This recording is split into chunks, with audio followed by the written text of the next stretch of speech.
വീടിന്റെ അടുത്ത് ഞാൻ ആ കടകളിലൊക്കെ ചെന്നിരിക്കുമ്പോ പണ്ട് ചെന്നിരുന്നിട്ട് കഴിയുമ്പോ ഓരോ തമാശകളൊക്കെ പറയാറുണ്ട്. അവരെന്നെ വിളിച്ചിട്ട് പറയാ, വാ ഇരിക്കി, എന്തെങ്കിലും സംഭവങ്ങളൊക്കെ പറഞ്ഞു. ഞാൻ പോയില്ല, പണി അവിടെ പോയിട്ട്. കാരണം ഇപ്പൊ എന്തെങ്കിലും പറഞ്ഞ കാശ് കിട്ടും, അത് ഞാൻ ഇനി ഇവിടെ അവിടെ ചായ കിട്ടുക. എന്തുമാത്രം തമാശ ഒഴുകിപ്പോയി എനിക്കറിയില്ല. ഇതിനൊക്കെ കാശ് കിട്ടുന്നുള്ളൂ. മാതൃഭൂമിക്ക് വന്നിട്ട് ഇപ്പൊ അയാൾ കുറച്ചു നേരത്തെ പറഞ്ഞു അതിന് എനിക്ക് കാശ് കിട്ടുന്ന ആ സങ്കടം ഇപ്പൊ നന്നാവട്ടെ അത്ര എനിക്ക് പറയാനുള്ളൂ. ായിട്ടാണ് ഈ പ്രോഗ്രാം നടക്കുന്നത്. ഈവനിങ് വിത്ത് ഇന്നസെന്റ് എന്ന് ഈ പ്രോഗ്രാം ഞങ്ങൾ വിളിക്കാൻ ആഗ്രഹിക്കുന്നു. കാര്യം മാതൃ ബോക്സ് പുറത്തിറക്കിയ ക്യാൻസർ വാർഡിലെ ചിരി എന്ന പുസ്തകം 70,000 കോപ്പി വിറ്റഴിഞ്ഞതിൻ്റെ ഒരു ചെറിയ ആഘോഷം പോലെയാണ് ഈ പ്രോഗ്രാം. 70,000 കോപ്പിയല്ല, ഇപ്പോൾ വിറ്റുകൊണ്ടിരിക്കുന്ന 71,000 കോപ്പിയാണ്. അതിൻ്റെ ഭാഗമായി ഇന്നസെന്റിനോടൊപ്പം നമ്മൾ കുറച്ചു നേരം ചെലവഴിക്കുന്നു. അദ്ദേഹത്തിന്റെ സഹഗ്രന്ഥകാരൻ എന്ന രീതിയിൽ വിശേഷിപ്പിക്കാവുന്ന ശ്രീകാന്ത് കോട്ടക്കൽ ചിരിക്ക് പിന്നിൽ എന്നുള്ള ആത്മകഥയും, അതേപോലെ തന്നെ ഈ ക്യാൻസർ വാർഡിലെ ചിരിയും, മറ്റ് 2 പുസ്തകങ്ങൾ കൂടി എഴുതിയത്, കൂടെ സഹഗ്രന്ഥകാരൻ എഴുതിയത്, അദ്ദേഹത്തെ ഏറ്റവും സഹായിച്ചത് ശ്രീകാന്ത് കോട്ടക്കലാണ് അദ്ദേഹത്തോടൊപ്പം സംസാരിക്കുന്നത്. ഇന്നസെന്റ് ഏട്ടനെ സ്നേഹാദരപൂർവ്വം സ്വാഗതം ചെയ്യും. ഈ വൈകുന്നേരം ഇവിടെ എത്തിച്ചേർന്ന നിങ്ങളെല്ലാവരെയും ക്ഷണിക്കുന്നു. മാതൃകയുടെ എം പി സാറിന്റെ സാന്നിധ്യമുണ്ട്. ഞങ്ങളെല്ലാവരെയും സ്നേഹാദരപൂർവ്വം ക്ഷണിക്കുന്നു. നന്ദി, നമസ്കാരം. വളരെ സ്നേഹം നിറഞ്ഞ, വളരെ സന്തോഷമുള്ളൊരു സായനം. കാരണം ഇന്നസെന്റിന്റെ ക്യാൻസർ വാർഡിലെ ചിരി എന്ന പുസ്തകത്തിന്റെ 71,000 പതിപ്പാണ് ഇപ്പോൾ വിറ്റുകൊണ്ടിരിക്കുന്ന നൗഷാദ് പറഞ്ഞു. ഒരുപക്ഷെ പുസ്തക പ്രസാദന ചരിത്രത്തിൽ തന്നെ ഇത് വലിയൊരു നാഴികക്കല്ലായിരിക്കാം. സത്യം പറഞ്ഞാൽ ഒരു 8 വർഷം മുമ്പ് ഇന്നസെന്റിന് ഇങ്ങനെ ഒരു ക്യാൻസർ എന്നുള്ള അസുഖം വന്നപ്പോൾ, അതിനു മുമ്പ് അദ്ദേഹത്തിൻ്റെ ആത്മകഥ മാതൃഭൂമി ആഴ്ചകൾക്ക് വേണ്ടി 2 പ്രസിദ്ധീകരിക്കാൻ അദ്ദേഹത്തിനോട് സഹായിച്ച ഒരു പരിചയം എന്ന നിലയിലാണ് അദ്ദേഹം എന്നെ ഒരു ദിവസം വിളിച്ച് പറഞ്ഞത് മറ്റേ അസുഖമാണ് എന്ന് പറഞ്ഞു. അപ്പം അത് ക്യാൻസറാണെന്ന് അറിയുകയും പിന്നീടുള്ള 2-3 ദിവസം കഴിഞ്ഞപ്പോൾ അദ്ദേഹം തന്നെ എന്നെ ഒരു ദിവസം വിളിച്ചു പറഞ്ഞു, ഡോക്ടർ ഗംഗാധരൻ പറഞ്ഞു എന്തെങ്കിലും ഒരു കാര്യത്തിൽ എൻഗേജ്ഡായാൽ മനസ്സിനും ശരീരത്തിനൊക്കെ ഒരു ഗുണം കിട്ടും, ഇങ്ങനെയൊക്കെ ഇരിക്കുന്നതിനേക്കാൾ നീ ഒന്ന് വന്നാൽ നന്നായി എന്ന് പറഞ്ഞു. സ്വാഭാവികം ഞാൻ അദ്ദേഹത്തിൻ്റെ വീട്ടിൽ ചെന്നു. ഇപ്പോൾ ഈ പുസ്തകത്തിൻ്റെ കവർ നിങ്ങൾ കാണുന്ന ചിത്രം അതിനേക്കാൾ കുറച്ചും കൂടി മോശമായ അവസ്ഥയിൽ കട്ടനുകളുടെ വീട്ടിൽ ഒറ്റയ്ക്കിരിക്കുന്ന ഇന്നസെൻ്റായിട്ട് തന്നെയാണ് ഞാൻ അവിടെ കണ്ടത്. ആദ്യ ദിവസങ്ങൾ അല്ലെങ്കിൽ ആദ്യ മണിക്കൂറുകളിൽ എന്താണ് പറയേണ്ടതെന്ന് നമ്മുടെ എല്ലാ മനുഷ്യരും ഇങ്ങനത്തെ ഒരു പ്രശ്നത്തിന് അഭിമുഖീകരിക്കുമ്പോഴുണ്ടാകുന്ന വിഷമമാണ്. ഞാൻ അദ്ദേഹത്തിന് മുന്നിൽ ഇരുന്നത് ഇനി അധിക കാലമൊന്നും ഈ ഭൂമിയിൽ ബാക്കിയില്ലാത്ത ഒരു മനുഷ്യൻ്റെ മുന്നിലാണ് പറയാം. ഒരു 5-6 മാസം കൂടി കഴിഞ്ഞാൽ ഇദ്ദേഹമായിരിക്കും. അദ്ദേഹത്തിന് ഇനിയുള്ള ദിവസങ്ങളിൽ ഒരു ആശ്വാസം പകരാൻ നമുക്ക് എന്ത് ചെയ്യാൻ പറ്റും എന്നുള്ള രീതിയിലാണ് ഇന്നസെന്റ് മുന്നിലിരുന്നത്. അപ്പോൾ കുറച്ച് ദിവസങ്ങൾ കഴിഞ്ഞതോടുകൂടി നമ്മുടെ സംസാരത്തിനൊരു രീതി വരികയും ഇന്നസെന്റ് കുറേശ്ശെ കാര്യങ്ങൾ കുറച്ച് തമാശയും ഒക്കെ ഈ പുസ്തകം എന്നുള്ള രീതിയിലൊന്നും അല്ലായിരുന്നു. ഒരു കൂടെ ഇരിക്കുക എന്നുള്ള അദ്ദേഹത്തിന് കുറച്ച് കാര്യങ്ങൾ പറയുക, അദ്ദേഹത്തിൻ്റെ രീതിയിൽ വേണമെന്നൊന്നും ഒരു ഐഡിയ ഒന്നുമില്ലായിരുന്നു. പക്ഷെ അത് പറഞ്ഞു വന്നപ്പോൾ ഇന്നസെന്റിന്റെ സ്വാഭാവികമായ നർമ്മം ദിവസങ്ങൾ കഴിയുന്നതിനനുസരിച്ച് പുറത്തേക്ക് വരികയും അതിലൊരു രൂപരേഖ ഉണ്ടാവുകയും പിന്നീട് അത് പുസ്തകമായി എഡിറ്റ് ചെയ്തെടുക്കുകയാണ് ഉണ്ടായത്. അപ്പം ഈ പുസ്തകത്തിൻ്റെ പബ്ലിഷിങ്ങിലേക്ക് എത്തുമ്പോഴേക്കും ഇന്നസെന്റ് വളരെ അത്ഭുതകരമായി ഈ ലോകവുമായി പടവെട്ടി മറ്റൊരു തലത്തിലേക്ക് എത്തിക്കഴിഞ്ഞു. പിന്നെ അതിൻ്റെ പ്രകാശനം കഴിഞ്ഞു. പിന്നെ അതിൻ്റെ പതിപ്പുകൾ കൂടി വന്നു. ഇതിനനുസരിച്ച് ഇന്നസെന്റ് ഏട്ടനും ഒരു ഉയർത്തെഴുന്നേൽപ്പ് പോലെ ചില പുസ്തകങ്ങൾ അങ്ങനെയുണ്ട്, മരുന്നിനേക്കാളും ഗുണം ചെയ്യുമെന്ന് പറയും.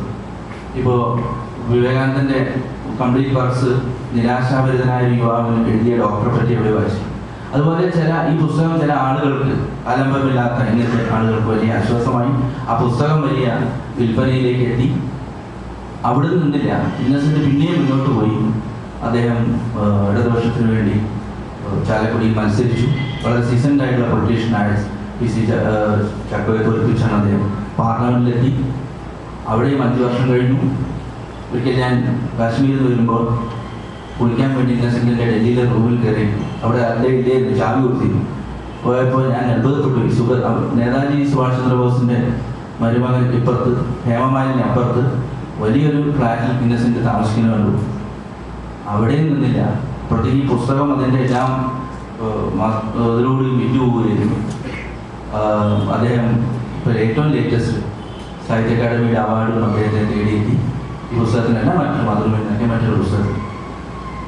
അത് കഴിഞ്ഞതിന് ശേഷമാണ് അദ്ദേഹം കുറച്ചൊരു ഗൗരവ സ്വഭാവം വന്നതെന്ന് തോന്നുന്നു. അദ്ദേഹത്തിന് പരിചയമുള്ള ആളുകൾ മുഴുവൻ അങ്ങനെ പറയുന്നുണ്ട്. ഫോൺ എടുക്കുമ്പോഴൊക്കെ ഒരു പ്രത്യേക ടോണിൽ സംസാരിക്കുന്നു, അധികം മൗനമാവുന്നൊക്കെ പറയുന്നു. അപ്പോൾ ഇന്നസെന്റ് ഏതായാലും ഒരു പുസ്തകം ഇത്രയും ജൈത്രയാത്ര നടത്തുക എന്ന് ആലങ്കാരികമായിട്ട് പറഞ്ഞാലും തെറ്റൊന്നുമല്ല. ആ പുസ്തകം 71,000 പതിപ്പ് ഇറങ്ങി. അദ്ദേഹത്തിൻ്റെ ആത്മകഥ 20,000-ാമത്തെ കോപ്പിയാണ്. ഇപ്പോൾ 20,000 കോപ്പി വിറ്റു. അപ്പോൾ അതുവഴി മാതൃഭൂമി നല്ലൊരു റോയൽറ്റിയും അദ്ദേഹം വാങ്ങുന്നുണ്ട്. നമുക്ക് സന്തോഷമുള്ളൊരു കാര്യമാണ്. ഒരു എഴുത്തുകാരൻ എഴുത്തിലൂടെ ജീവിക്കുക എന്നുള്ള രീതിയിൽ തന്നെ ഇപ്പോൾ ഇന്നസെൻ്റ് ആയിട്ട് ഇപ്പോൾ ക്യാൻസർ തന്നെ ഒരു തമാശയും മാറി. കുറച്ച് റോയൽറ്റി കിട്ടിയ പറയും എന്നാലും ഒരു ടീം എടുത്ത് വരാം. അപ്പോൾ ആ രീതിയിലേക്ക് അദ്ദേഹത്തിൻ്റെ ജീവിതം മാറി.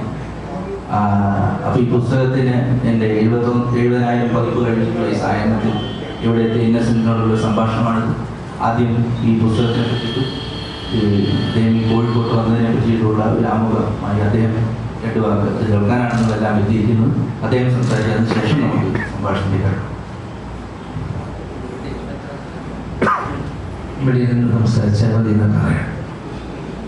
അദ്ദേഹം പറഞ്ഞൊരു ഗൗരവം എൻ്റെ മുഖത്ത് 70,000 കോപ്പി ആയിട്ടുണ്ടായെന്ന് പറയുന്നുണ്ട്. അത് ചെറിയൊരു ജലദോഷം കൊണ്ടുണ്ടായ ശബ്ദത്തിൻ്റെ മാറ്റമാണ്.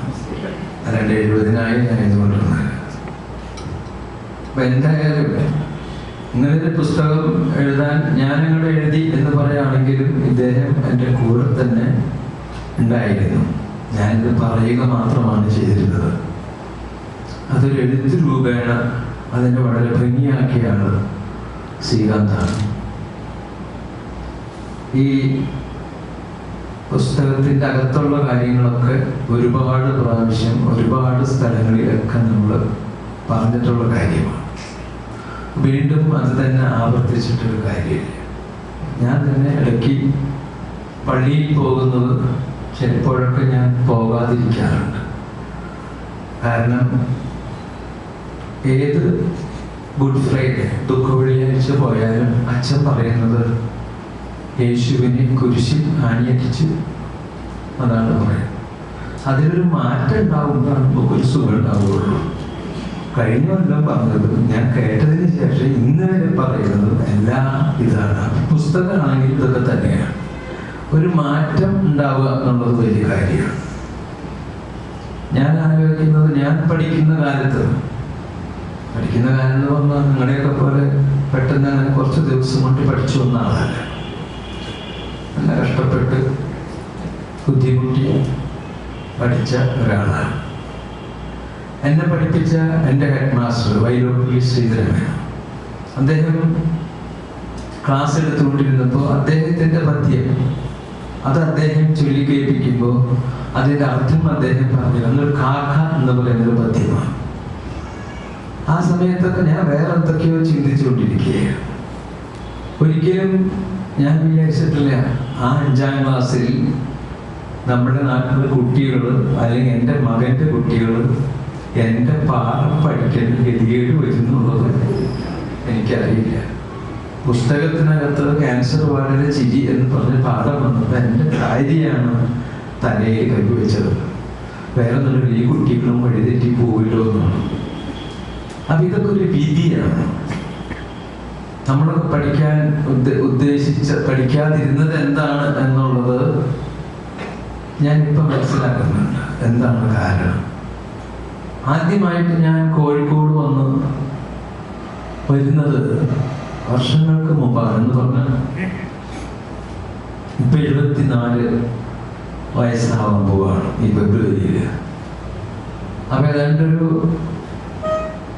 59 ആ കാലഘട്ടത്തിൽ 59 വർഷങ്ങൾക്ക് മുമ്പ് ഞാൻ ഇവിടെ വന്നു.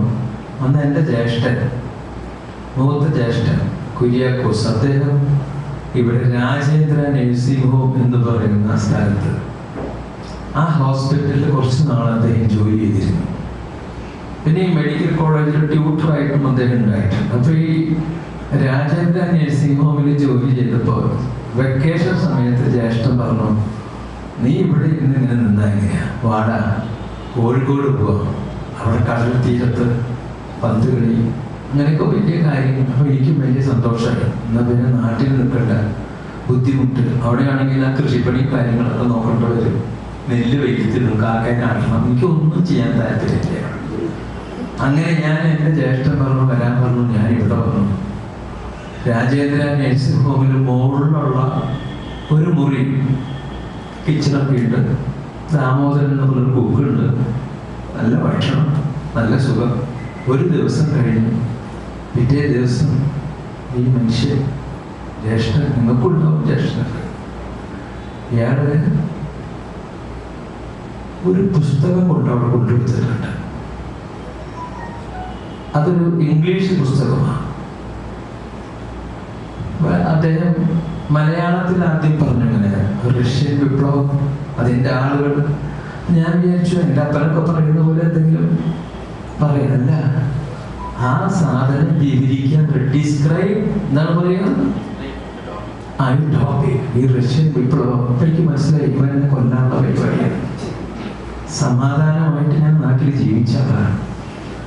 അന്ന് രാത്രി ഉറക്കത്തിൽ കിടന്ന് ഞാൻ അമ്മേ അയ്യോ അങ്ങനെ ഭയങ്കര വേദനകൾ കാണിച്ചു. ഞാൻ ഡോക്ടറുണ്ട്. അപ്പോൾ നിങ്ങൾക്ക് എവിടെയാണ് വേദന, നമുക്ക് താഴെ പോവാം, മറ്റൊരു കാണാം. അത് ഞാൻ എനിക്കൊന്നും വേണ്ട, എനിക്ക് എൻ്റെ അമ്മേനെ കാണണം. അങ്ങനെ പിറ്റേ ദിവസം ഞാൻ ഇവിടെ നിന്നും പോയി. വീട്ടിൽ ചെന്നതിന് ശേഷം എൻ്റെ അപ്പൻ്റെ അടുത്ത് ഞാൻ പറഞ്ഞത്, അപ്പ കാര്യം വലിയ ആളൊക്കെ ആയിരിക്കും, കളനാട്ടവൻ, അവനിവിടുന്ന് നല്ല വാക്ക് പറഞ്ഞ് വിളിച്ചുകൊണ്ടിട്ട് അവസാനം റഷ്യൻ വിപ്ലവം വിവരിക്കാനാ പറയണത്. ഒരു ആവശ്യമില്ല അത് വിവരിച്ചിട്ട്. അപ്പൊ ഞാൻ അതുപോലെ തന്നെ ഒരുപാട് ഈ വോൾട്ടയർ, മോണ്ടസ്ക്യൂ, റൂസോ, ഫ്രഞ്ച് വിപ്ലവം, എനിക്കതൊക്കെ അറിയാം. എന്തിനാണ് ഞാൻ അതൊക്കെ പഠിച്ചതെന്നുള്ളത് എനിക്ക് ഇപ്പോഴും ഒരു ഇതാണ്. പിന്നെ പലപ്പോഴും പല അധ്യാപകർ എന്തുമാത്രം ഇമ്പോസിഷൻ എത്തിക്കൂട്ടിട്ട് മൊഹൻജദാരോ, ഹരപ്പ എന്ന് പറയുന്ന സ്ഥലങ്ങൾ കുഴിച്ചപ്പോൾ കുറെ പഴയ സാധനങ്ങൾ കിട്ടി നീ ഒരിടത്ത് തിന്നോട്ടെ. അത് ഞാൻ എഴുതി. ഈ കയ്യിൽ ഈ മൈക്ക് അധികം നേരം പിടിക്കാൻ പറ്റാത്തതിന്റെ കാരണം എഴുതിയിട്ടാണ്. അപ്പൊ ഇത് ഒരു കാലഘട്ടത്തിൽ കുട്ടികൾക്ക് എന്താണ് വേണ്ടത്, ഏതാണ് പഠിക്കേണ്ടത് എന്ന് തീരുമാനിക്കേണ്ടത് നമ്മളാണ്. അധ്യാപകരുണ്ട്, മാതാപിതാക്കളുണ്ട്. പക്ഷെ ഒരു കാര്യമില്ലാത്ത നമ്മളിപ്പോഴും നമ്മുടെ കുട്ടികളെ ഈ നമ്മുടെ ഇതിലെ മാസ്ക് ഇത് അന്നുണ്ടായിരുന്നെങ്കിൽ നന്നായിരുന്നു. പഠിക്കുന്ന കാലത്ത് കാരണം ഈ മാസ്കിന്റെ ഉള്ളിലിട്ടിട്ട് പദ്യം ചെയ്യ പെട്ടെന്ന് തിരിച്ചറിയില്ല. അതുപോലെ ഞാൻ സിനിമ എടുത്ത് പൊളിഞ്ഞ കാലത്ത് ഈ സാധനം ഉണ്ടെങ്കിൽ ആൾക്ക് കടക്കാർ വന്ന് എന്നെ അന്വേഷിച്ചിട്ട് ആൾക്കാർ. ഇതൊക്കെ കഴിഞ്ഞതിന് ശേഷം എപ്പോഴാണ് ഈ മാസ്കും കാര്യങ്ങളൊക്കെ വന്നത്. അപ്പൊ ഇതിന്റെ പിന്നാലെ വേറെ ദിവസം വരേണ്ടതാണ് ഒമിക്രോൺ. ഇപ്പൊ വന്നത് കോവിഡ്, ഇനി ഒമിക്രോൺ. പക്ഷെ ഇതൊന്നും ഇതുവരെ എനിക്ക് എത്തിയിട്ടില്ല. കാരണം ക്യാൻസറിന് അങ്ങനെ ഇവരെ കയറ്റാനുള്ള താല്പര്യം കുറവുണ്ട്. ക്യാൻസർ ഒരു സന്തോഷം. അപ്പൊ എന്നെ ഇനിയിപ്പോ ഇവിടുന്ന് പോയി കഴിഞ്ഞിട്ട് അത് ഉണ്ടാവുമെന്ന് പറയാൻ പറ്റില്ല. അപ്പോ ഇതൊക്കെ നമ്മള് ഈ പറഞ്ഞതുപോലെ സ്കൂളിൽ നിന്നും എന്തൊക്കെ കിട്ടിയെന്ന് ചോദിച്ചാൽ ഒരുപാട് കാര്യങ്ങൾ കിട്ടി. ഒരുപാട് അധ്യാപകരുടെ കയ്യിൽ നിന്നും.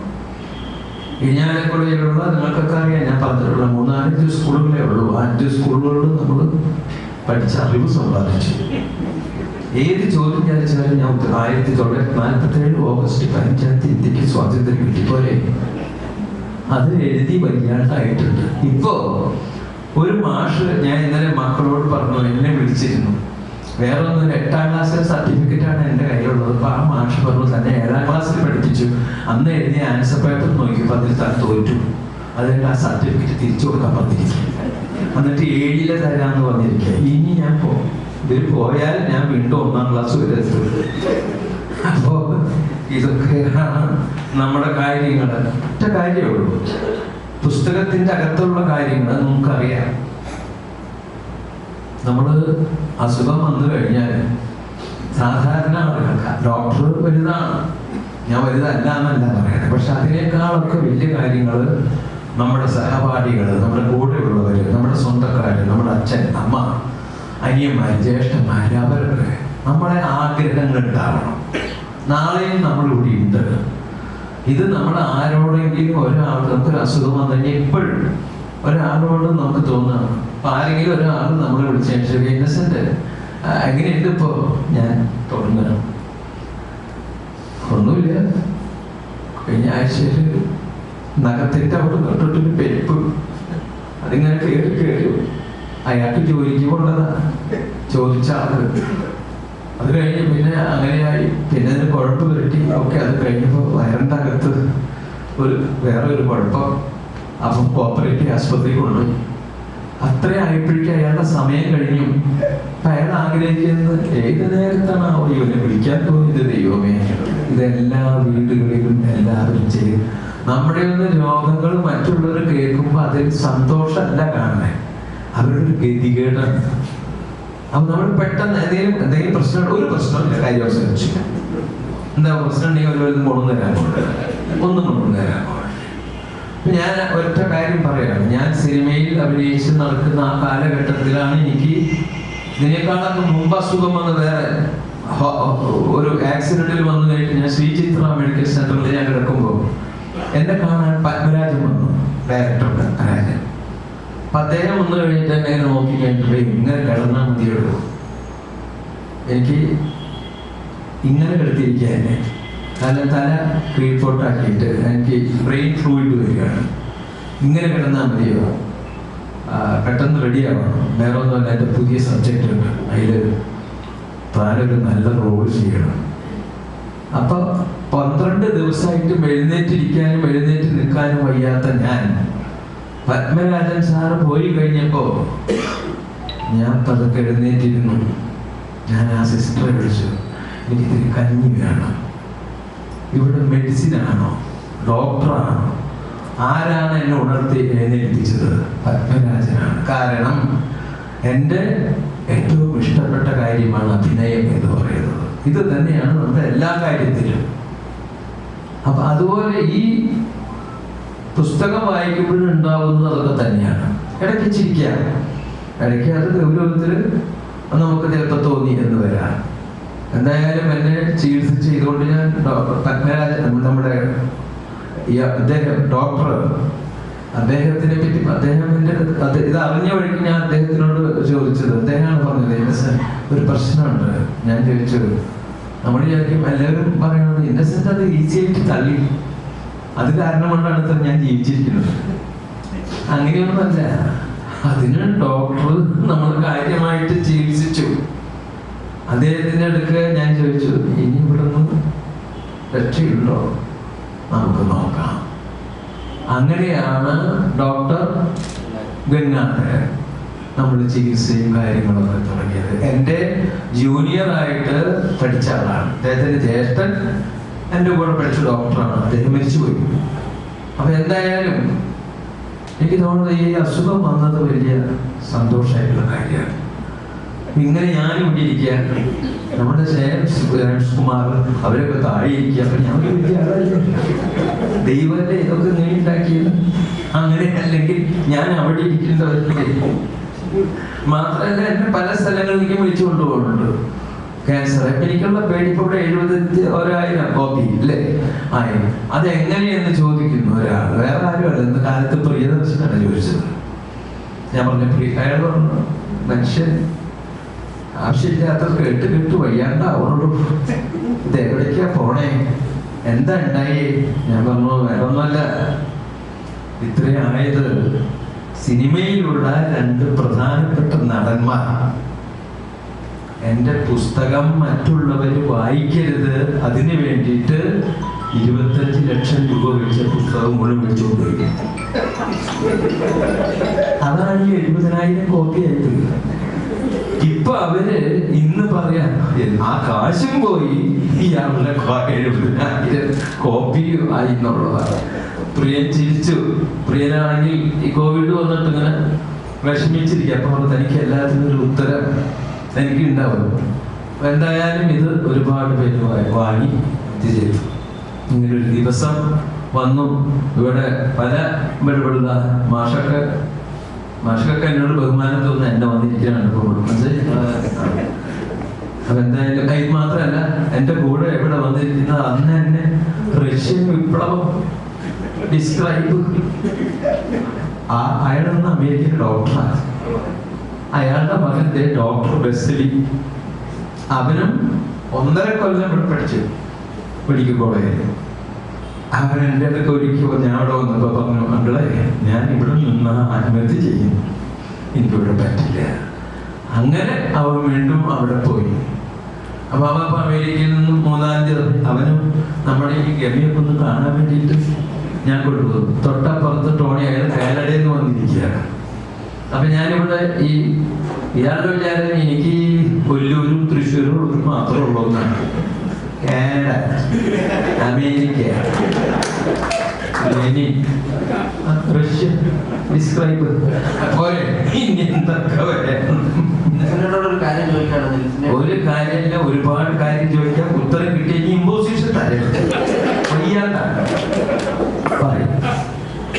ഈ അഭിനയത്തിന്റെ ഒക്കെ നമ്മൾ ഈ പുസ്തകങ്ങൾ ചെയ്യുന്നതിന് മുമ്പേ ഇന്നസെന്റ് എഴുതിയിട്ടുണ്ട്. ഇന്നസെന്റ് കഥകൾ പലതരം സീരിയലൊക്കെ. ഈ ഇരിങ്ങാലക്കുട പോലത്തെ ഒരു സ്ഥലത്ത് മങ്ങാടിക്കുന്നും അപ്പനും ഇങ്ങനെ ഒരു കഥ പറച്ചില് സാധാരണ രീതിയിൽ അങ്ങനെ ഒരു നടൻ ഉണ്ടാവാറില്ല. ഒരു കഥ പറച്ചിലിന് ഒരു താല്പര്യം വന്നത് എന്തുകൊണ്ടായിരിക്കാം? അല്ല, പലപ്പോഴും ഓരോ ഇൻസിഡന്റ് ജീവിതത്തിൽ ഉണ്ടാവുന്ന കാര്യങ്ങൾ പലരോടും പറയും. അങ്ങനെ പറഞ്ഞ് ആരും എന്നോട് അങ്ങനെ ഇതൊക്കെ എഴുതണം എന്ന് പറയാറില്ല. ഞാനൊരിക്കൽ മീനമാസത്തിലെ സൂര്യൻ എന്ന് പറയുന്ന സിനിമ, അത് ഈ ഭാഗത്ത് തന്നെ കാസർഗോഡ് അടുത്ത്, ആ സ്ഥലത്തിൻ്റെ പേര്, അവിടെയാണ് അതിൻ്റെ ഷൂട്ടിംഗ് ഉണ്ടായിരുന്നത്. അപ്പൊ ആ ഷൂട്ടിംഗ് അവിടെ ഉള്ളപ്പോൾ അതിനകത്ത് ഓംപുരി എന്ന് പറയുന്ന ഒരു നടൻ അതിനകത്ത് അഭിനയിക്കുന്നുണ്ട്. അപ്പൊ വൈകുന്നേരങ്ങളിൽ ഓരോരോ നേരമ്പോക്കുകളൊക്കെ പറഞ്ഞ് ഈ ഓംപുരി നോക്കുമ്പോ എന്റെ ചുറ്റും നിറയെ ആളുകളാണ്. അപ്പൊ ഓംപുരി അവരോട് ചോദിച്ചു, ഇയാൾ ആരാ? പറഞ്ഞു അയാളൊരു ആക്ടറാണ്. അപ്പൊ ഓംപുരി പറഞ്ഞു അയാൾക്ക് ഭാഷ അറിയാം. അപ്പൊ എനിക്കാണെങ്കിൽ അത്യാവശ്യം ഹിന്ദി അറിയാം. ഞാൻ കുറെ പ്രാവശ്യം ഈ മേഘത്താവായിരിക്കും അപ്പൊ പിന്നെ ആ പ്രശ്നമില്ലല്ലോ. അപ്പൊ ഞാൻ അത് വെച്ചൊരു കളി കളിച്ചു ഓംപുരി. പിറ്റേ ദിവസം ഓംപുരി എടുത്ത് ഞാൻ എൻ്റെ ഈ വീട്ടിലെ സംഭവങ്ങൾ അത് ഇതൊക്കെ പറഞ്ഞപ്പോ അയാൾ എന്നോട് ആദ്യം ഓംപുരി പറഞ്ഞു. ഓംപുരി ഇല്ല, മരിച്ചുപോയി. ഇന്നസെന്റ് लिखो। ഞാൻ പറഞ്ഞു क्या लिखना? आप बोला है कहानी लिखो, एक किताब. അയാളാണ് ആദ്യം എൻ്റെ അടുത്ത് പറഞ്ഞത്. എന്നിട്ടും ഞാൻ എഴുതാൻ നമ്മൾ തയ്യാറായി. പക്ഷെ പിന്നീട് സത്യനന്ദിക്കാട്, പ്രിയദർശൻ ഇവരൊക്കെ ഇങ്ങനെ പറഞ്ഞു തുടങ്ങി. ഇപ്പൊ എൻ്റെ വീടിന്റെ അടുത്ത് ഞാൻ ആ കടകളിലൊക്കെ ചെന്നിരിക്കുമ്പോ, പണ്ട് ചെന്നിരുന്നിട്ട് കഴിയുമ്പോ ഓരോ തമാശകളൊക്കെ പറയാറുണ്ട്. അവരെന്നെ വിളിച്ചിട്ട് പറയാ, വാ ഇരിക്കി, എന്തെങ്കിലും സംഭവങ്ങളൊക്കെ പറഞ്ഞു. അവർ പോയല്ല പണി അവരുടെ പോയിട്ട്. കാരണം ഇപ്പൊ എന്തെങ്കിലും പറഞ്ഞ കാശ് കിട്ടും. അത് ഞാൻ ഇനി ഇവിടെ കൂടുതൽ ചായ കിട്ടുക. മനസ്സിലായി എന്തുമാത്രം തമാശ ഒഴുകിപ്പോയി എനിക്കറിയില്ല. ഇതിനൊക്കെ കാശ് കിട്ടുന്നുള്ളൂ. മാതൃഭൂമി വന്നിട്ട് ഇപ്പൊ അയാൾ കുറച്ചു നേരത്തെ പറഞ്ഞു അതിന് എനിക്ക് കാശ് കിട്ടുന്ന ആ സങ്കടം ഇപ്പൊ യാക്ക നന്നാവട്ടെ അത്ര എനിക്ക് പറയാനുള്ളൂ. ഒരുപാട് വ്യക്തികളെ പരിചയിച്ചിട്ടുണ്ട് ജീവിതത്തിൽ. ഒരുപാട് വ്യത്യസ്തരായുള്ള ആളുകളെ, ഇപ്പൊ ജോൺ അബ്രഹാം മുതൽ അല്ലെങ്കിൽ സുരാസ് മുതൽ വളരെ വ്യത്യസ്തരായ വ്യക്തികളെ പരിചയിച്ച ഒരാളാണ്. പ്രത്യേകിച്ച് രാവിലെ തീപ്പെട്ടി കമ്പനികളുള്ള കാലത്ത് അത്തരം ഒരു അനുഭവങ്ങൾ ഇന്നസെന്റ് ചേട്ടൻ എഴുതാൻ താല്പര്യപ്പെട്ടിട്ടുണ്ടോ? പല ആളുകളെ പറ്റിയിട്ടും നമ്മളിപ്പോൾ ഈ ആത്മകഥ വായിക്കുമ്പോൾ ഒരുപാട് സങ്കടമുള്ള മുഹൂർത്തങ്ങളാണ് അതിൽ വരുന്നത്. ഇപ്പോൾ കുഞ്ഞിരാമനാരെ പോലുള്ള ഒരു പയ്യന്റെ കഥയാണെങ്കിൽ സാബു അത്തരത്തിലുള്ള മനുഷ്യരെ ഇപ്പോൾ ദാവന്തരയിൽ കണ്ട ആ ഒരു മരിച്ചവരാണ് ആത്മഹത്യ ചെയ്തത്. അപ്പൊ അവരെ പറ്റിയിട്ടൊക്കെ ഇന്നസെന്റ് ഇപ്പോഴും ഓർക്കാറുണ്ടോ? അവരെ പറ്റിയിട്ടൊക്കെ ഓർക്കാറുണ്ട്. ഒരുപാട് ഓരോ കാലഘട്ടങ്ങളിലും രാത്രി കിടന്നുറങ്ങുമ്പോൾ സാധാരണ ഓരോ പ്രായത്തിൽ പലതും ഓർക്കാറുണ്ട് ആളുകൾ. 16 വയസ്സ് കഴിയുമ്പോൾ ഇങ്ങനെ വെറുതെ ആ സ്വപ്നം ഈ സ്വപ്നം കളത്തിങ്ങൽ കല്യാണം ഒന്നുമില്ല, വെറുതെ പരിചയമുണ്ട്, അത്രേ ഉള്ളൂ. നെല്ല് എന്ന് പറഞ്ഞ സിനിമയുണ്ട്, നമുക്കറിയോ? സങ്കടങ്ങൾ പറയാൻ വൈകുന്നേരം ഒരു ദിവസം പാർട്ടി നടന്നു. ആ പാർട്ടി നടന്നതിന് രാമോ കാര്യമായിട്ടുണ്ട്, ഞാനുണ്ട്, പിന്നെ അവിടെ മറ്റുള്ള ആൾക്കാർ, വലിയ വലിയ ആൾക്കാരൊക്കെ ഉണ്ട്. ഞാനാണെങ്കിൽ സിനിമയിൽ ആരുമല്ല, ഈ വയനാട്ടിലാണ് ഷൂട്ടിങ്. അപ്പൊ ഇങ്ങനെ ഷൂട്ടിങ് കഴിഞ്ഞ് കഴിഞ്ഞപ്പോൾ വൈകുന്നേരം എന്തോ ഒരു സംഭവം പറഞ്ഞൊരു പാർട്ടി. അപ്പൊ ഞാൻ ഈ രാമു കാര്യമായിട്ടൊക്കെ സോഡ ഗ്ലാസ് ഇവിടെ മദ്യം ഉണ്ടെങ്കിൽ അതെടുത്തൊന്നും കൂടി വയ്ക്കും, കാരണം എൻ്റെ സാന്നിധ്യം ഉണ്ടെന്ന് അറിയിക്കാൻ. അദ്ദേഹം എൻ്റെ റോളുകൾ ഈ പടത്തിൽ തരാനും ഈ റോൾ ഒന്നും കൂടി ഗംഭീരാക്കാൻ വേണ്ടി വീണ്ടും അതെടുത്ത് ഇങ്ങോട്ട് വയ്ക്കുക. അപ്പൊ അയാൾ എന്നെ നോക്കി, ഇത് കുറച്ചു നേരമായി ഗ്ലാസ് എടുത്ത് അങ്ങോട്ട് വയ്ക്കുക, അങ്ങോട്ട് വയ്ക്കുക, പുതിയ ടെക്നിക്കാണ് എൻ്റെ. അങ്ങനെ ഇരിക്കുമ്പോൾ ഇവിടെ നടൻ മോഹൻ, ലക്ഷ്മി മോഹൻ എന്ന് പറയും, പാലക്കാട്ടുകാരനാണ്. ആ മോഹൻ വന്നില്ല, അയാൾ പൂന ഫിലിം ഇൻസ്റ്റിറ്റ്യൂട്ടിലായിരുന്നു. കാര്യായിട്ട് സാറിന് ചോദിച്ചു, എവിടെ മോഹൻ? പറഞ്ഞു ആള് വന്നില്ല. എന്താ അയാൾ വന്നില്ല? എന്താ അയാൾക്ക് വരാൻ? അയാളാര് എന്നൊക്കെ പറഞ്ഞിട്ട് കുറച്ച് വേളൊക്കെ ഉണ്ടാക്കി കഴിഞ്ഞിട്ട് കാര്യായിട്ട് സാറ് പറഞ്ഞു, ഇതിലത്തെ മല്ലൻ എന്ന് പറയുന്ന ക്യാരക്ടർ, മല്ലൻ എന്ന് പറഞ്ഞാൽ ജയഭാരതിയിൽ ജോലിയായിട്ട് അഭിനയിക്കുന്ന ആളാണ്. അതുപോലെ കനകദുർഗ അഭിനയിക്കുന്നുണ്ട്, എന്താണ് മരിക്കത്തില്ലോ, വേറെ പേരാ. അപ്പൊ ഇദ്ദേഹം പറഞ്ഞു, അയാൾക്കൊന്ന് വരാൻ പറ്റിയില്ല അല്ലേ, ഇവിടെ നമ്മളെല്ലാവരും കൂടുന്നു എന്ന് പറഞ്ഞിട്ട്. എല്ലാം വന്നില്ല സാറേ എന്ന് ആരോ പറഞ്ഞു. മല്ലൻ എന്ന് പറയുന്ന കഥാപാത്രത്തെ ഞാൻ ഇന്നസെന്റിനെ വെച്ച് അഭിനയിപ്പിക്കും. ഞാൻ മനസ്സിലാക്കും, എൻ്റെ വീട്ടിൽ 8 മക്കളുണ്ട്. ഈ ഇരിക്കുന്ന ഡോക്ടറുടെ അപ്പൻ അയാളൊക്കെ ഉണ്ടാവും അവിടെ. എന്നാലും അയാൾക്ക് നമുക്ക് കിട്ടാത്തൊരു ഭാഗ്യം, ജയഭാരതിയിൽ ജോലിയായിട്ട് അഭിനയിക്കാൻ പോവാണ് ഞാൻ. വീണ്ടും അദ്ദേഹം പിന്നെന്താ വെച്ചാൽ അവരുടെ പേരെന്താ, ഒരു മരത്തിന്റെ മുകളിലുള്ള വീട്ടിനകത്ത് മല്ലൻ നിൽക്കുമ്പോ അവിടേക്ക് ഈ പെണ്ണ് കയറി ചെന്നിട്ട് മല്ലനെ ബലാത്സംഗം ചെയ്യുന്ന കനകദുർഗ പേരുണ്ട് അവർക്ക്. അത് ഞാൻ അഭിനയിക്കണം മല്ലനായിട്ട്. കനകദുർഗ ഈ ഏണിയിൽ കൂടി മുകളിൽ കയറി വരും, ഞാൻ എന്തെങ്കിലും ആയിക്കോട്ടെ. അങ്ങനെ എൻ്റെ അമ്മയാണ് സത്യം. അന്ന് രാത്രി ഞാൻ എന്താ ചെയ്യുക? അവക്കാട് കുളിരും പിടിച്ചൂടുണ്ടോ, എൻ്റെ ചൂടിൻ്റെ എല്ലാം ഉണ്ട്, എൻ്റെ കയ്യിലുണ്ട്. അങ്ങനെ ആ പാട്ടൊക്കെ എൻ്റെ മനസ്സിനകത്ത് ഇങ്ങനെ കിടന്ന് തളച്ചിട്ട് വെളുപ്പം കാലത്ത് 4 മണി വരെ ഞാൻ ഉറങ്ങിയില്ല. അറിയോ, 4 മണി വരെ ഞാൻ ഉറങ്ങാതെ ഞാൻ ആ പായയിൽ കിടന്നു. അത് കഴിഞ്ഞിട്ട് വെളുപ്പം കാലത്താണ് ഞാനൊന്ന് എഴുന്നേറ്റു. അത് കഴിഞ്ഞ് വേഗം വാഷ് ചെയ്തു. ഇതൊക്കെ കഴിഞ്ഞ് നേരെ ഷൂട്ടിങ്ങിന്റെ അവിടേക്ക് ചെന്നു. കാരണം മല്ലൻ എന്ന് പറയുന്ന കഥാപാത്രം ചെയ്യേണ്ട ആളാണ് ഞാൻ. അപ്പൊ എന്റെ മനസ്സിലുണ്ട് അവനിത്തിരി പോസ് കൂടുതലായി, ആർക്ക്? ഈ മോഹൻ. അപ്പൊ അന്ന് ശരിയാവട്ടെ. അങ്ങനെ ഞാൻ അവിടെ ചെന്ന് ജയഭാരതി ഇങ്ങനത്തെ ഒരു ഡ്രസ്സ് ഇങ്ങനത്തെ കെട്ടിയിട്ട് ഈ കാട്ടുജാതിക്കാർ കെട്ടും, അതിലൊന്നും എനിക്ക് വിഷമമില്ല, ഒക്കെ സന്തോഷമുള്ളൂ എനിക്ക്. അവരുണ്ട്. അങ്ങനെ ഇരിക്കുമ്പോ ഞാൻ ഒന്ന് ഇങ്ങോട്ട് പോയി. അപ്പൊ ഈ മോഹൻ തലയിലൊരു കെട്ട് കിട്ടിയിട്ട് മല്ലനായിട്ട് അവിടെ നിൽക്കുന്നുണ്ട്. അപ്പൊ എന്റെ മനസ്സിൽ ചെറുപ്പം പറഞ്ഞയക്കവനെ. കുറച്ച് കഴിഞ്ഞപ്പോ കാട് കുളിരും, മാറി പിടി ചൂടുണ്ടോ. ഈ മോഹൻ പരിധിയിലെത്തിക്ക് സ്റ്റാർട്ട് ക്യാമറ ആക്ഷൻ എന്ന് പറഞ്ഞപ്പോ ഞാൻ ഷർട്ട് ഊരാൻ വേണ്ടി റെഡി ആയിട്ട് നിൽക്കാൻ, മല്ലനായിട്ട് നിൽക്കാൻ വേണ്ടിട്ട്. അപ്പൊ ഞാൻ എനിക്കൊരു കാര്യം മനസ്സിലായി, എന്നെ അദ്ദേഹത്തിന് ഓർമ്മയില്ല പറഞ്ഞത് സാർ. അതായിരിക്കാം മനുഷ്യനെ തെറ്റ് പറ്റാം. ഞാൻ ഒന്നങ്ങോട്ട് പോയി അദ്ദേഹത്തിന് മുമ്പിൽ കൂടി. പിന്നെ അദ്ദേഹം ഒരു സ്ഥലം ഇങ്ങനെ ഇരിക്കുന്നുണ്ട്. അദ്ദേഹത്തിന്റെ അടുത്ത് നമ്മുടെ പ്രധാനപ്പെട്ട ജോലി ഇതെടുത്ത് അങ്ങോട്ട് വെക്കും, അതെടുത്ത് ഇങ്ങോട്ട് വെച്ച് ഞങ്ങളുടെ ചായ ഗ്ലാസ് ഇനി എന്തൊക്കെയാണ് സാറേ. എനിക്ക് ആ പണിയില്ല, പക്ഷെ ഞാൻ ഒന്ന് ഇത് ചെയ്യാം. മാത്രമല്ല എന്നെ ഒന്ന് ഓർമ്മിക്കാൻ വേണ്ടിയിട്ട് 3 പ്രാവശ്യം അങ്ങോട്ട് നടന്നിട്ട് ഇയാൾ കാണണില്ല. അവസാനം ഇയാൾ നഗത്തുമ്പോ ഒരു ചവിട്ടി പൊട്ടിയെ കാണണി കാണട്ടെ, നഗത്തുമ്പോ ചവിട്ടിപ്പോ പോലെ എവിടെ നോക്കിയിട്ടാണോ പറയണത്, കടന്ന കൂടെ ഓടുന്നത്. മല്ലെന്ന് പറഞ്ഞ ജയഭാരതി ജോഡിയോടാണ് പറഞ്ഞത്. ഞാൻ ഈ വിവരം ജയഭാരതിയോട് പറഞ്ഞു. അവർ ചിരിച്ചിട്ട് അവർക്കൊക്കെ ചിരി, നമ്മളെപ്പോഴും കരയാന്നുള്ള കഥ, അത്രേ ഉള്ളൂ. അപ്പൊ എങ്ങനെയൊക്കെ ഒരുപാട് സമാധാനമില്ല, എനിക്ക് സമാധാനമായില്ല. ഇതാണ് സംഭവം. മറ്റൊന്ന് ഇന്നത്തെ അങ്ങനെ എഴുതാത്തൊരു കാര്യമുണ്ട്.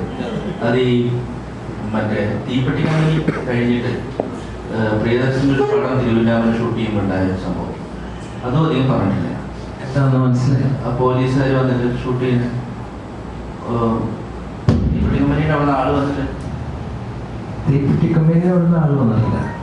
പ്രിയദർശന്റെ ഒരു സിനിമ ഷൂട്ട് ചെയ്യുകയാണ്.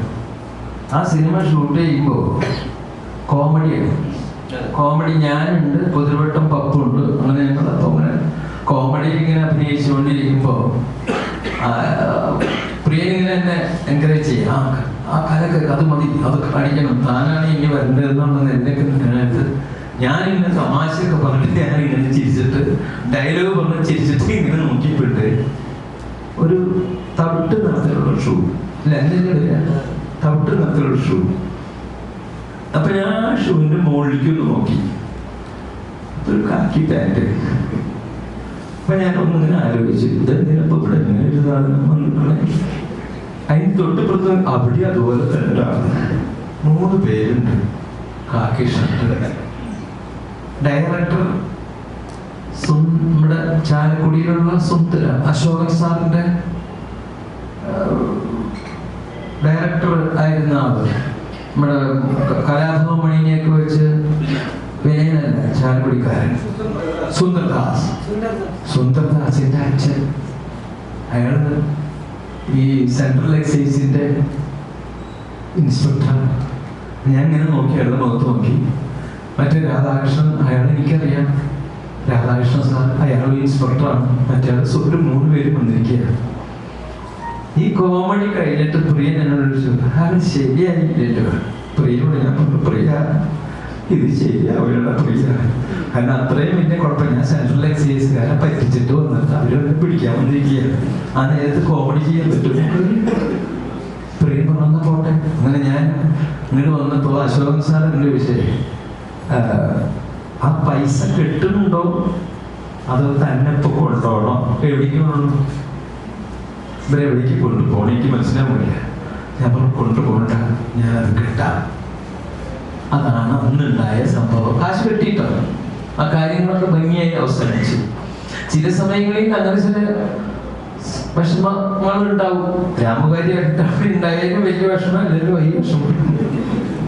പിന്നെ ഈ സിനിമകൾ ചെയ്യുമ്പോൾ ഒരുപാട് കോൺട്രിബ്യൂഷൻസ് അതിൽ ചെയ്യാറുണ്ട്.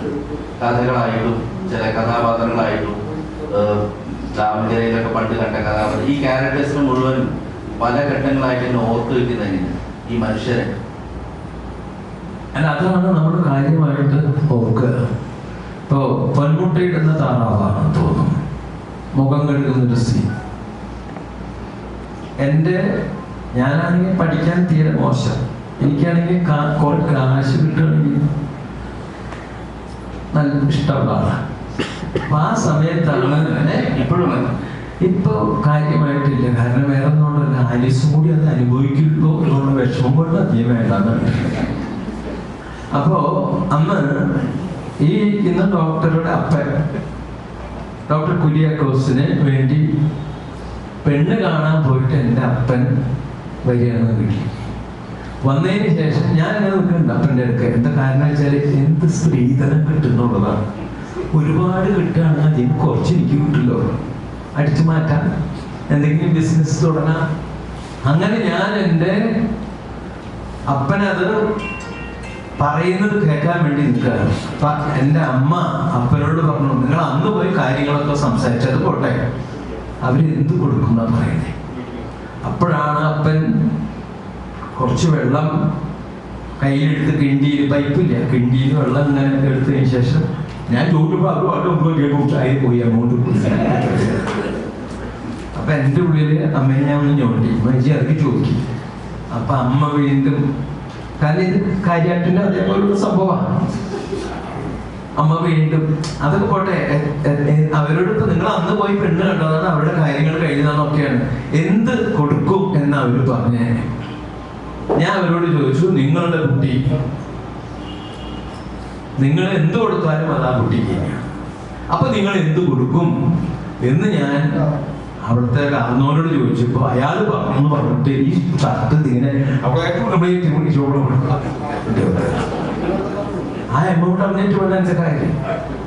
പിന്നെ ചോദിച്ചു, അമ്മ അവസാനം പറഞ്ഞു, ഒന്ന് പറയുന്നുണ്ട്, ഞാൻ കുറെ നേരമായി പറയണേ, എന്ത് കൊടുക്കും. അപ്പൊ ചോറ് ഇങ്ങനെ ഉരുട്ടിയിട്ട് ഞാൻ അവരോട് പറഞ്ഞു, നിങ്ങൾ കുട്ടിയില്ലേ, ഉണ്ടായി കൊടുത്താൽ തന്നെ കാശ് നിങ്ങൾക്ക് തന്നെയല്ലേ, അതുകൊണ്ട് നിങ്ങൾ എന്ത് കൊടുക്കും. അപ്പൊ അവര് പറയാണ്,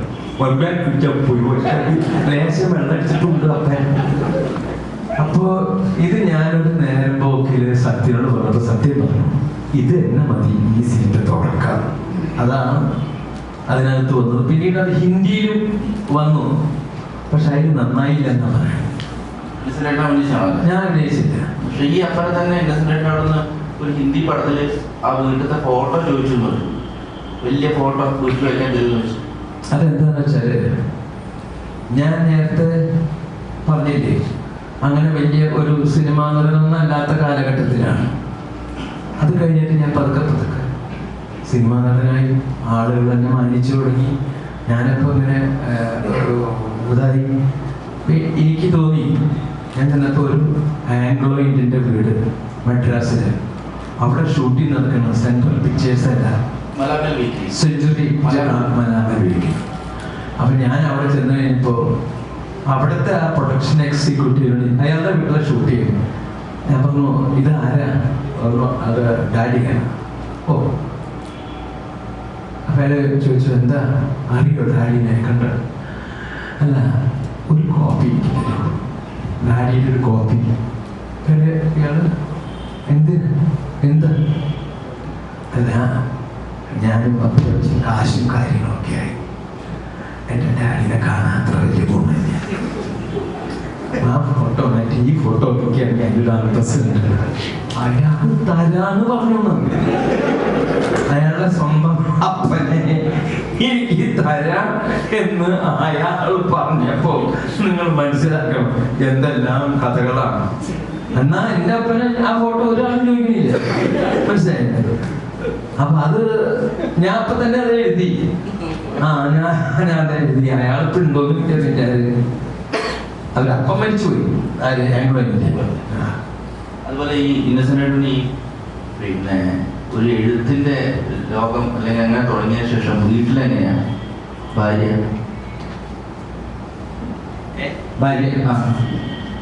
തരക്കിടില്ല. ഭാര്യ പറഞ്ഞിട്ട കാര്യമാണ്. ഞാൻ സംഘടനയുടെ പ്രസിഡന്റായില്ലേ, ഞാൻ പറഞ്ഞിട്ട് നിങ്ങളോട്. ഒരു ദിവസം എൻ്റെ മകൻ ആലീസിനെ, ഞാൻ തീരെ ബുദ്ധിയില്ലാത്തവനാണ്, എനിക്കൊന്നും അറിയില്ല, 10ാം ക്ലാസ് ഉള്ളൂ എന്നൊക്കെയാണ് അവളുടെ ഒരു ധാരണ. ശരിയാണ്. അപ്പം മകൻ പറഞ്ഞു, എന്താ അമ്മച്ചി അങ്ങനെയൊക്കെ പറയണേ?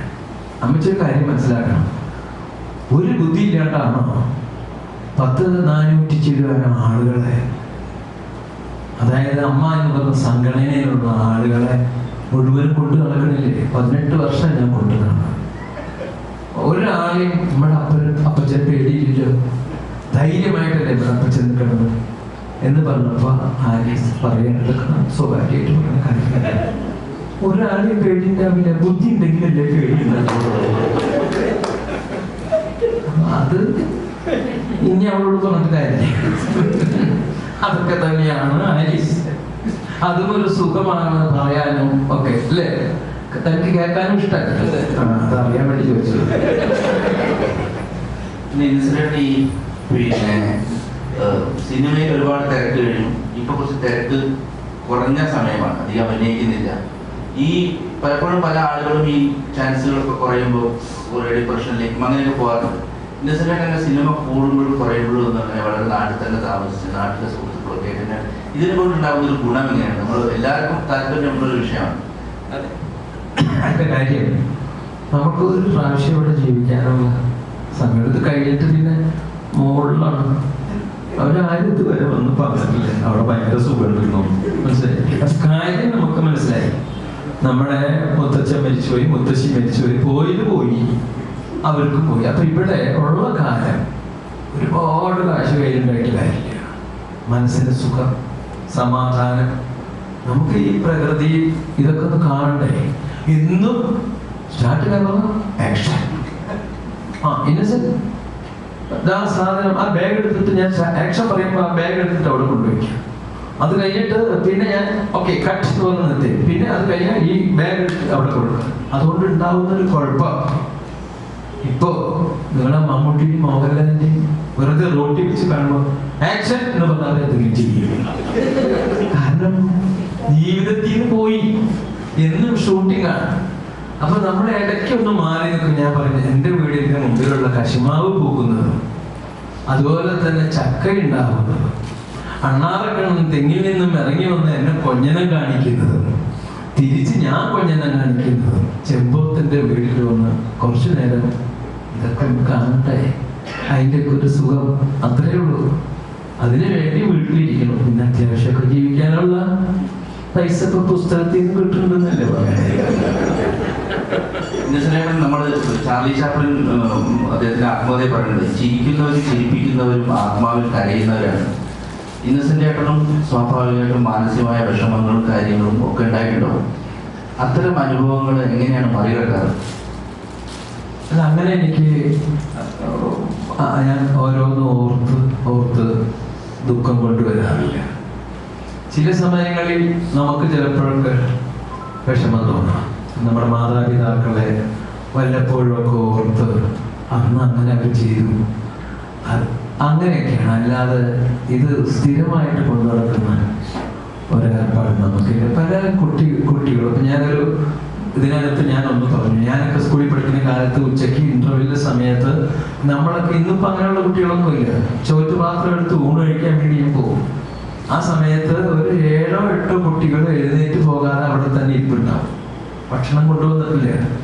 അപ്പൊ ഞാൻ ഒരിക്കൽ ചോദിച്ചു, എന്താ ചോറ് കൊണ്ടുവരാഞ്ഞത്? അന്ന് പറഞ്ഞത് ഇതാ, ഞങ്ങൾ വരുമ്പോഴേക്ക് കാലായിട്ടില്ല, വീട്ടിൽ ഭക്ഷണം പാകമായില്ല, അതുകൊണ്ടാണെന്നാണ്.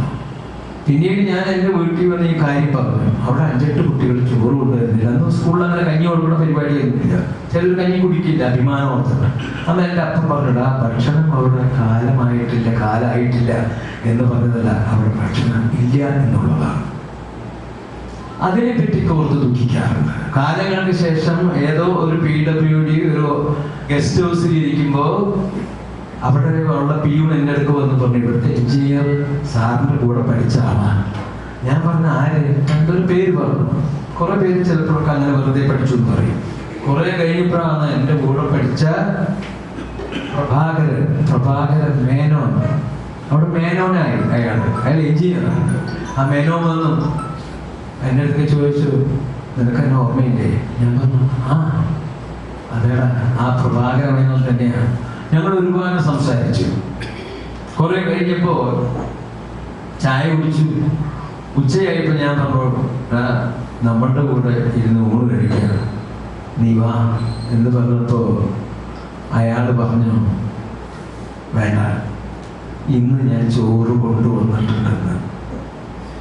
മനസ്സിലാക്കണം. അന്ന് ഞാൻ ആ കുട്ടിയോട് ചോദിച്ചു, എന്തുകൊണ്ടാണ് ഭക്ഷണം കൊണ്ടുവരാത്തത്? അന്ന് അവൻ പറഞ്ഞത് ഭക്ഷണം വീട്ടിൽ കാലായിട്ടില്ലായിരുന്നു. അത് അവന്റെ മനസ്സിലുണ്ട്. അതുകൊണ്ടാണ് പറഞ്ഞേ, ഇന്ന് ഞാൻ ചോറ് കൊണ്ടുവന്നിട്ടുണ്ട്. ഞാൻ പെട്ടെന്ന് അവന്റെ കയ്യിൽ കയറി പിടിച്ചു. അവൻ വിഷമിക്കണ്ട, ഒരു നേരം പോക്കിൽ പറഞ്ഞു എന്നേ ഉള്ളൂ. ഞാൻ ഈ അടുത്ത കാലത്ത് കണ്ടു. അപ്പൊ ഇങ്ങനെയുള്ള ചില സന്ദർഭങ്ങളും ചിലതൊക്കെ വീണ്ടും വീണ്ടും നമുക്ക് തിരുത്തി വരും. അത്രേ ഉള്ളൂ. ഒരു കാര്യം കൂടി അധികം ആളുകൾ അറിയാത്തൊരു കാര്യം, ഇപ്പൊ അടുത്ത് ഒരു തമിഴ് സിനിമ മണിരത്നത്തിന് വേണ്ടി പ്രിയദർശൻ സംവിധാനം ചെയ്തു. പല സംവിധായകരും നമ്മൾ അറിയാതെ ഇന്നസെന്റിന്റെ കഥകൾ ഉപയോഗിച്ചിട്ടുണ്ട്. ഒരു നായയുടെ കഥയുണ്ട്, അത് നിങ്ങളുടെ നാട്ടിൽ നടന്ന കഥയാണെന്നാണ് പറയുന്നത്.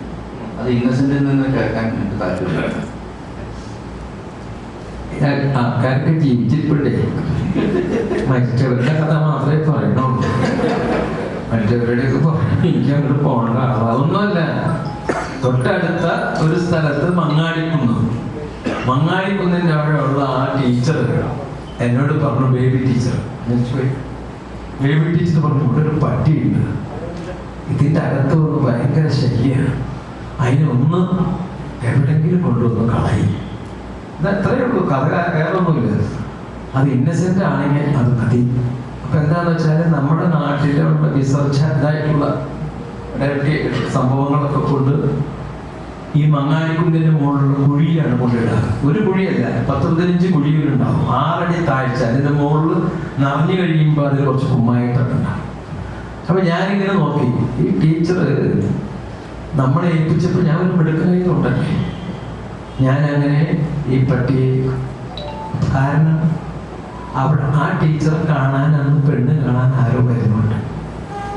അപ്പൊ ഈ ചാവാരി പട്ടി അവിടെ കിടന്ന് നടക്കണമെന്ന് നല്ലതായിരുന്നു. കുറച്ച് 5 ദിവസമായിട്ടുള്ള പട്ടി വന്ന് കൂടിയിട്ട് ഞാൻ ആ പട്ടിനെ 3-4-5-6 പിള്ളേരുമായിട്ട് കൊണ്ടുവന്ന് ആ മങ്ങാടിക്കുന്നിന്റെ ആ പറഞ്ഞ കുഴിക്ക് വലിച്ചിട്ടു. പിന്നെ ആ പട്ടി അതിൽ കിടന്നിട്ട് ഇങ്ങനെ വെള്ളമല്ല, മൊത്തത്തിൽ കിടന്നിട്ട് അങ്ങോട്ട് ഇങ്ങനെ കുഴഞ്ഞു കുറച്ച് കഴിയുമ്പോൾ പട്ടി കര കയറുക. ഞാൻ വേഗം മാവിന്റെ മുകളിൽ കയറിയിരുന്നു.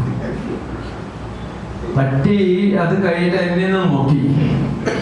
അതിന് ശേഷം ഒറ്റ ഓട്ട അവിടെ ചെല്ലുമ്പോ ആ ടീച്ചറുടെ പെണ്ണ് കാണാൻ വന്ന അയാളുടെ അച്ഛനും അയാളുടെ അമ്മയും അവരൊക്കെ ആ വീട്ടില് ഇങ്ങനെ ഇരിക്കുന്നു. നേരെ പട്ടി അവിടെ കയറി ചെന്ന് പട്ടി അങ്ങനെ ചെയ്യും. ആ മണവാളന്റെ ഒക്കെ ജീവിതം പോവാന്ന് പറഞ്ഞ ജീവിതം പോയി. ആ വന്ന അവളുടെ അച്ഛൻ അത് കഴിഞ്ഞ് പട്ടി നേരെ ബെഡ്റൂമിന്റെ അകത്ത് വലിയ വീടൊന്നല്ല, അതിന്റെ അകത്ത് കയറിയിട്ടൊരു കുറച്ചില്, കിച്ചണിൽ കയറിയൊരു കുറച്ചില്. ഞാൻ അത് കഴിഞ്ഞ് പോയി. പിന്നീട് ഒരിക്കലും ടീച്ചർ എന്നെ കണ്ടപ്പോ അമ്മോട് പറഞ്ഞു, കല്യാണം ഒഴുകി പോയി. ഇപ്പൊ ഈ അടുത്ത ടീച്ചർ മരിച്ചു. ഈ അടുത്ത കാലത്തെ ടീച്ചർ എന്നെ പറഞ്ഞു, ഇപ്പോഴും എന്റെ കുട്ടി ഇപ്പോഴും അവിടെ ആ മണം തങ്ങി നിൽക്കുന്ന ഇതാണ്. അത് എന്നോ ഒരിക്കൽ പ്രിയനോട് പറഞ്ഞു, പ്രിയൻ അത് തമിഴിൽ സിനിമയാക്കി. അത്രേ. ഇത്രയും സമയം ഇന്നസെന്റ് നമ്മളോടുകൂടി സംസാരിച്ചു. അദ്ദേഹത്തിന്റെ സ്നേഹവും അദ്ദേഹത്തിന്റെ സംഭാഷണങ്ങളും ഈ വിടാമെന്ന് നമ്മൾ സംസാരിച്ചതിന് വ്യക്തിപരമായി മാതൃകയിൽ വളരെ വളരെ നന്ദി.